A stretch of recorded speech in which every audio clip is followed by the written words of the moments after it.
Adeptes de la grande toile, bonjour. Aujourd'hui, on va carrément parler de 3 films en même temps, à savoir Matrix, Matrix Reloaded et Matrix Révolution des frères Andy et Larry Wachowski. Ben ouais, il y a un fantasme collectif qui veut que le premier épisode se suffise à lui-même, et pourtant, Matrix a bel et bien été pensé pour être une trilogie, longtemps avant que les frangins ne réalisent Bond, leur premier film. Pour commencer, on va s'intéresser aux influences de la saga. Vous l'aurez certainement remarqué, Matrix est un incroyable vivier de références en tout genre.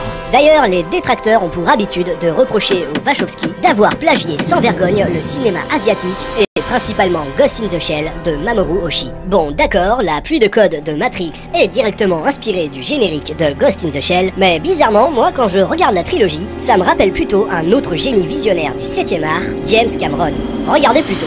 La scène de l'hélicoptère renvoie au climax de True Lies, la poursuite sur l'autoroute rappelle celle de Terminator 2, un film où il est aussi question de l'intelligence artificielle. L'un des personnages se scarifie comme Michael Biehn dans Abyss. Les mechas de Sion rappellent l'appareil de chargement de Aliens.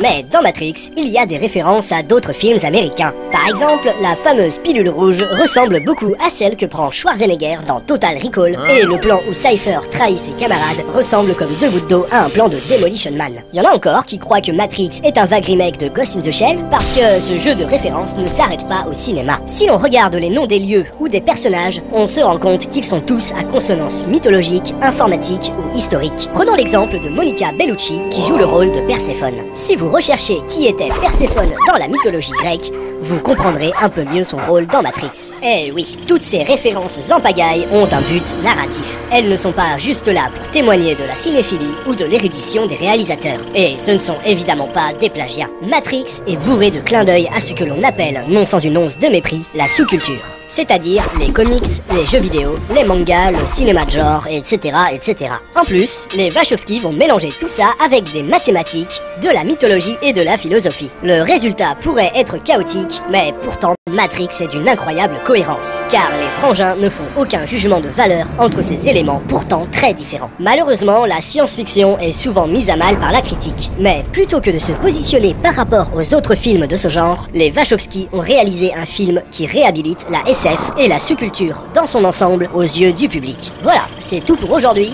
mais on n'en a pas fini avec Matrix, alors à bientôt pour de nouvelles aventures.